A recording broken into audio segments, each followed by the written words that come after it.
Hey everybody, Ty here. Hope everyone is doing well. So today we're going to go ahead and take a look at what could be ahead for fall.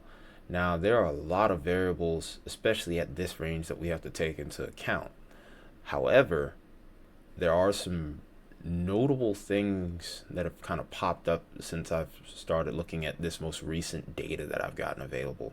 And the analogs here are really interesting. So especially if you watch all the way to the end, the analog that I found in particular that really kind of appeals to me most, and appeals to this outlook in particular the most, might really interest you, especially if you're more into the weather than most. But in order to really kind of understand what's going on here and understanding the variability that exists with this potential outlook and ultimately forecast, has a lot to do, of course, with the ENSO region. Basically, a lot of people know it as El Nino, or that's just being one of the three ENSO phases. So this year, right now, and well, this season, we're in a neutral ENSO right now. So the El Nino phase is right here. Anything that's past zero point 0.5 degrees Celsius is considered a El Nino. Anything below negative zero point 0.5 degrees Celsius is considered a La Nina. And right in the middle is what we call the neutral ENSO.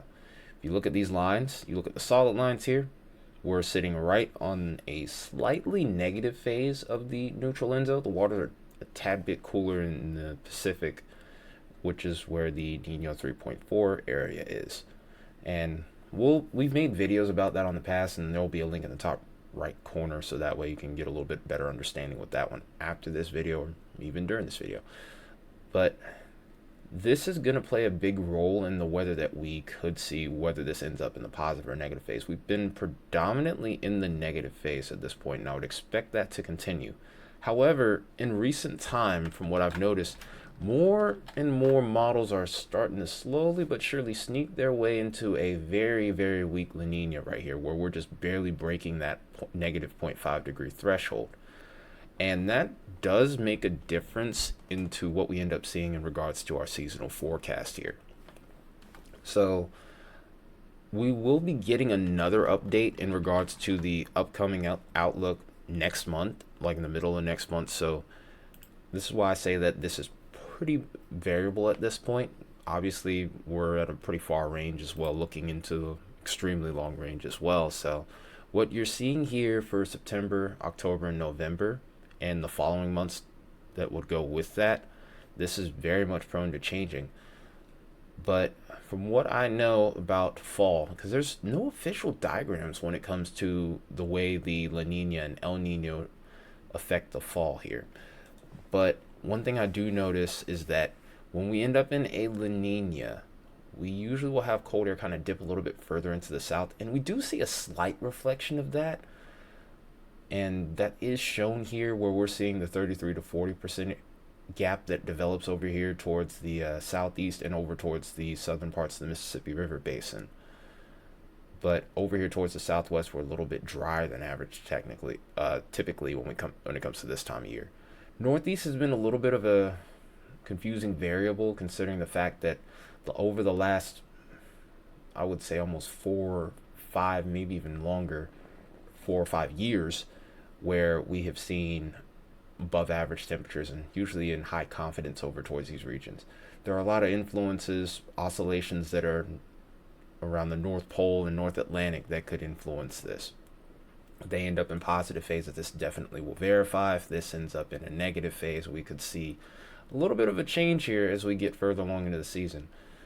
And if we end up in a La Nina phase, we're more inclined to get those cold air blasts to come in from the north, and this could take away some of this. So like I said, there's a lot of wild cards that could come into play here. This could even affect Alaska, and usually, if you've watched my channel for a long time, you know what I say. Whatever ends up happening over here towards Alaska, especially towards the eastern half of the state, can affect the Northwest as well. And there is an interesting look on here where we see the 33 to 40 percentile range over here once again towards a decent chunk of those northwestern States. And then if we look over towards eastern Alaska here, there's a small area where we're above average, but towards the central and southern parts of the state, we're at equal chances here. So I do think there could be some points where we're kind of shifting back and forth between warm and cold air masses. I don't expect any record high or record low temperatures, but I think that this area could maybe even change to an equal chance or near normal look here. So my lights go out. We're just going to keep the video rolling from that point though.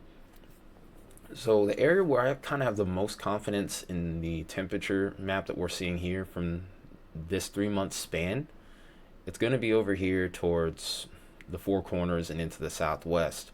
I do think there could be a small chance that this might shift south, and we see parts of Arizona and New Mexico have a higher probability of being above average. This is going to probably result in temperatures maybe being 20 to 25 degrees above average, depending on which area this lands in. Now, keep in mind, you have to know exactly what the temperature averages are in each of these areas in particular. So during this time of year, we could get a mixed bag. We're usually still pretty warm over here. We're kind of still wrestling with those we're kind of still wrestling with the triple digits, 110s at this point over here. So I'm still a little bit on the fence as to what we could see here. And it really, like I said, it really depends on how the ENSO ends up playing out. If this ends up going into a La Nina phase, then I think that we're really going to see a big shift over here across the board for the whole U.S. If we end up staying in a neutral ENSO, that makes things a little bit messier. It's a little harder to predict. We have to look more towards oscillations in particular with that. Whereas usually when you start to get into a La Nina look or an El Nino look, you have a slightly better idea of what goes on in the long range, even though it's not really a set pattern or set look. But usually there's a particular scenario that tends to play out, I should say. So an interesting thing to make note of also is if we were to go ahead and look at our 3.4 index right now, notice we're actually sneaking into that La Nina phase right now. It's a very weak La Nina phase. Now keep in mind, this can go up and down pretty easily throughout the course of a week. So we could end up in a weak La Nina for a week and then go right back into neutral and then start working our way back up. But we've been on quite the downtrend here because at our warmest point, we were, I would say, be right at about -0.1, and we've dropped all the way down to just below -0.5. I would say that the -0.5 line would be maybe somewhere around here. So like somewhere around halfway. So we've definitely cracked the threshold here. So like I said, I'm really interested in seeing how things develop with hurricane season as well, because that is of course another big wild card that we're going to have to deal with going forward. Whether we end up maintaining this weak La Nina phase is really going to be the key question as we go further along here. So another interesting thing to make note of, and I think this could be affected heavily by what we just saw, is going to be the moisture. During this time of year, we can end up seeing a little bit of change over here towards the central plains here and the southern plains. I do think that might result in more activity towards these regions, maybe a little bit more Gulf Coast action. And usually when we look at La Ninas coming into play here, it does tend to slightly ramp up that tropical activity. Of course, there's plenty of other variables with that as well, wind shear, dry air, and also high and low pressure as a whole. But I think that with us heading in towards that peak part of the season, it could really change things with this map. Like I said, I'm really eager to see what the update next month has to offer here. And then, of course, these areas that are at equal chances here. An area that definitely intrigues me for this 3 month span, of course, is the Northwest. And then also over here towards the Mississippi River Basin. Over here towards the Mid-Atlantic and the Southeast here, I would expect the summertime special, as I like to call it, the afternoon thunderstorms that we often end up seeing, continuing to occur as we go forward. But like I said, a lot of interesting variables expected over towards this area, and I would say this area at this point. So let's actually move a little bit further forward. We're going to go all the way towards the end of the season, which would technically start like right at December 1st. So really we're acknowledging more like 2 months of this, which is kind of difficult to do, but interesting thing to make note of here is This kind of has a little bit more of that classic La Nina type of look that you would expect. And you see the southwest looking warmer than average. The southern states are slightly above average, and we have equal chances. If we were to hold this pattern into the winter, more than likely what you would start to see, and we may even see it in the next update, is we might see a couple areas over here start to pop up with below average temperature chances over here towards the northern states. That's pretty much the typical La Nina calling card. Because usually when we start to see that shift into fall, we start to see the winter scenario pop up here. Like I said, if you look at the video that we posted in the top right hand corner earlier, and I'll leave it in the description too, you'll get a good rundown of what to expect during the winter season or winter solstice with La Ninas, El Ninos in general. But like I said, pretty much a classic look for La Nina as of right now. Interesting things to make note of here is the northern half of Alaska looks pretty busy over here, or pretty warm over here, the Aleutians. But if you go towards the southern half of the state, it's actually showing equal chances here. And then this reflects pretty well into what we're seeing over towards the northwest. Now, if any of these areas start to drop below average, then there you go. But what really kind of piques my interest more is the change in moisture, because as we get further towards the winter, one thing that becomes more apparent, and I remember this from looking at the diagrams for winter, the southwest tends to get a little bit drier, of course, and that dry air even starts to work its way eastward into the southern states as a whole. Over towards the northern states, we tend to be a little bit more active with precipitation. It's usually during the El Nino phase where we end up having more moisture available to the south, but temperatures aren't quite as cool. So, like I said, it's a really interesting dynamic that we end up seeing develop whenever we end up shifting into a weak La Nina or weak El Nino, depending on which phase we're in. But this definitely has that look of a classic La Nina setup coming into play here. Like I said, this could all easily change if we end up going back to a neutral ENSO. So definitely stay tuned for that outlook next month. But just a quick rundown of what we could see here just based off of these maps alone. It's hard to believe we've already gone into this. We're already 12 minutes into this video. It's crazy. Okay, so we're going to get a little bit more in depth here. We're going to talk a little bit about the oscillations real quick. So the two oscillations that often will affect the US here that I talk about the most are the Arctic Oscillation, which is right here where the cursor is, and then the NAO, or the North Atlantic Oscillation, which is right here between Greenland and Canada. So there's a positive phase with this and a negative phase, just like with the ENSO. We don't call it La Nina and El Nino. These are just positive and negative phases. Positive AO, negative AO, positive NAO, negative NAO. So basically, how you know which is which, negative NAO, basically over towards this region, you'd see this blue blob right here, this cold air mass, and then this reddish, pinkish, magenta type of blob is a warm air mass. So if we were to go ahead and move this forward and into the month of August right here, heading into September, notice we're sneaking into a negative AO here. Now again, one thing that I always want to mention is that we're looking very far ahead here. So I can't say this with full confidence that this is exactly what will end up happening here. This isn't the exact scenario that could play out. It could be a minute change here. But it's interesting to make note of that we have this negative AO phase here and I would almost dare to say a neutral NAO phase, maybe shifting towards negative. So this could allow for a little bit of cold air and maybe some troughing to even come into play in the long run as we head into September. And this is actually wrong. I meant to go into the monthly. Whoops. Heck of a botch, guys. But if we go into August here, you see that negative AO phase once again kind of popping up here. So we get into September, we're kind of leaning back into the positive again.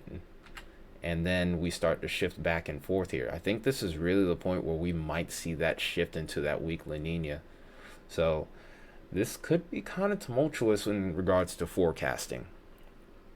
And another interesting feature that I'm making note of is this troughing in this low pressure area and also cold air mass that pops up here going forward, along with this one as we get into November.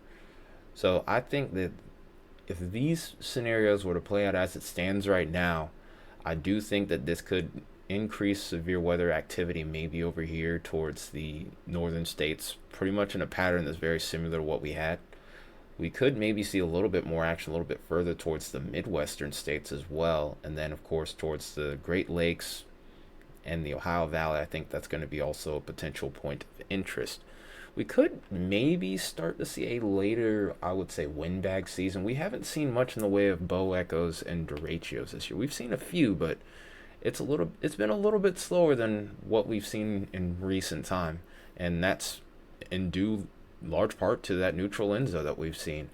La Nina always tends to be a little bit more stormy, so like I said, some really interesting signals that we're beginning to see here going forward. So obviously I have to reset all of these, and I guess I'll keep this in the video. It'll be a good laugh for you guys. But if we go ahead and take a look at September, notice how it's not too dissimilar from what we're seeing for this upcoming month in August.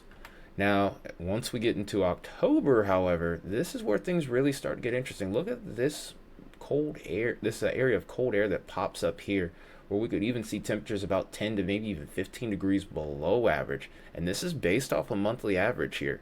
This isn't obviously day to day or week by week here like we would normally see with the month to month here, but that's really interesting to see that pop up here.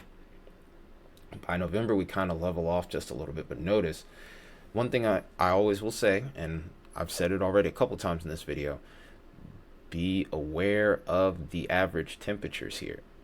So obviously during this time of year the temperatures drop, so perhaps the map may not look dramatic, but it's gonna definitely feel a lot more like fall. It might be slightly above average here, but it's not going to be significant. It's going to be by mostly about 5 degrees for a lot of these areas towards the central part of the state.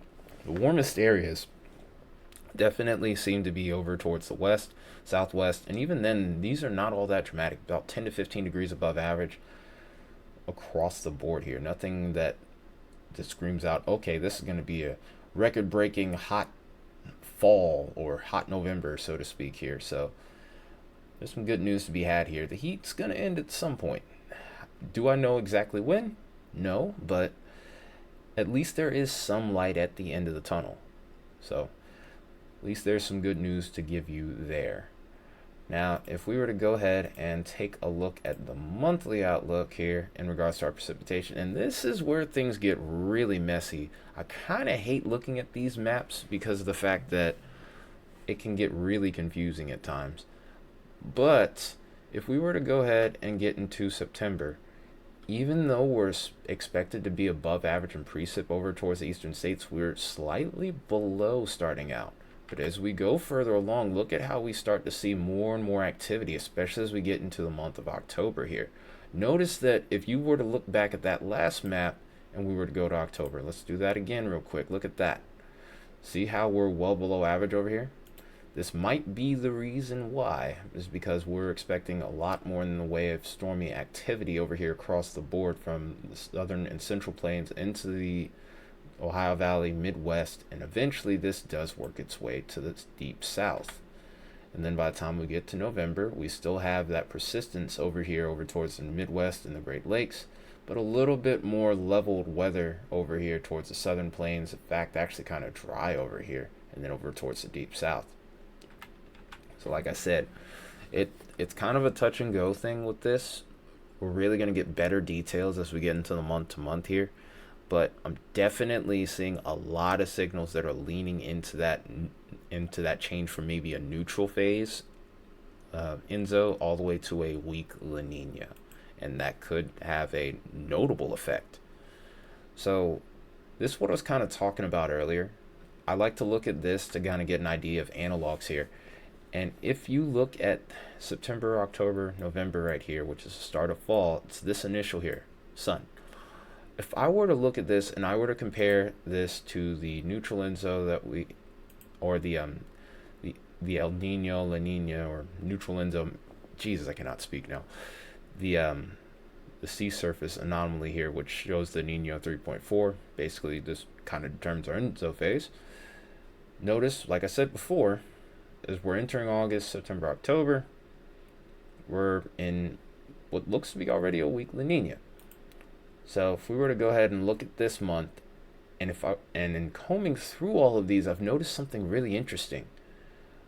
We've never like really been on the cusp of a change at this particular time of year, at least not since record keeping began in the 50s. This is probably the closest that I've seen, and I don't have a lot of data available regarding that there. And it was a much different climate back then compared to now. So if I were to go ahead and dig through this a little bit further, the closest year, especially in recent time that I can think of, it's kind of right here in the October, November, and December in 2008 to 2009. So if we were to go ahead and actually, I want to look at 2008 here. I know it's cheating to use AI, but I'm kind of limited on my resources here. But where we were starting to shift into that from the neutral ENSO into the weak La Nina here, it was a slightly above average fall. It's been pretty typical to see that in recent years. We had much above normal temperatures in the west. Fits perfectly with the outlook that we saw. And then of course we had balmy early November temperatures, and then much cooler weather later in the month. So like I said, a lot of interesting details that I'm seeing here that could hold a lot in common to what we could see based off our outlooks here. 6.7 inches of precipitation, just slightly below average across the board here. And that kind of goes along with what we were seeing on the preset map here. This is a pretty good example right here. So there's very few areas across the lower 48 here that really have above average chances for precip. So it kind of makes sense what we're seeing now. It's a really good, we found a pretty good analog here. We had a big snow event. I actually do remember this in 2008, where we had big time lake effect events, and then also drought was pretty persistent across my neck of the woods in the southeast. And it wasn't really until the following year in 2009 where that ended. So it was a warmer than average month, but pretty average precip. And then also there was Hurricane Gustav, which made landfall in Texas. So, like I said, slightly interesting month. But if we were to compare that to 2009, go back, and what I've noticed with this one, it was a little bit more extreme. The variability was pretty interesting. It was a cold month in October, and if we were to go ahead and take a look at that October outlook again, look at that. That's pretty interesting. A lot of areas still like right at average or maybe just slightly above here. That could be an interesting little side note to keep in the back of our minds here. Then also, severe weather was pretty limited, but I still think that there's going to be some potential for a couple of events. I mainly would favor the northern states at this point in time, maybe a slight shift further to the south as we go forward. But I would say that the 2009 analog is pretty interesting. And then also, as we get into the month of November, some particular details. We had a couple of nor'easters. We also had a series of cold fronts that came through in October, like we talked about earlier. And then in September, it was kind of varied in regards to precipitation across the board here. Notice that when we looked at the outlook for September, October, November, it did kind of favor the deep south here. So like I said, there's a lot of interesting details and a lot of uncertainty lies ahead with this. This kind of reminds me of what it was like in 2008 and 2009. This is really when I was starting to slowly but surely come to my own with weather here. So it's kind of interesting to kind of get a little bit of a flashback here in a way. Not a bad one though, but it's kind of interesting to see that. But Wow, we've been on here for almost 30 minutes, so I'm not going to take up too much of you guys' time here. I've tried to make this one a little bit more detailed. Let me know what you think in the comments, especially if you liked the video. You already know what to do here. Definitely share this video in the future, and I will see you guys next time. Until then, everyone have a wonderful rest of your day.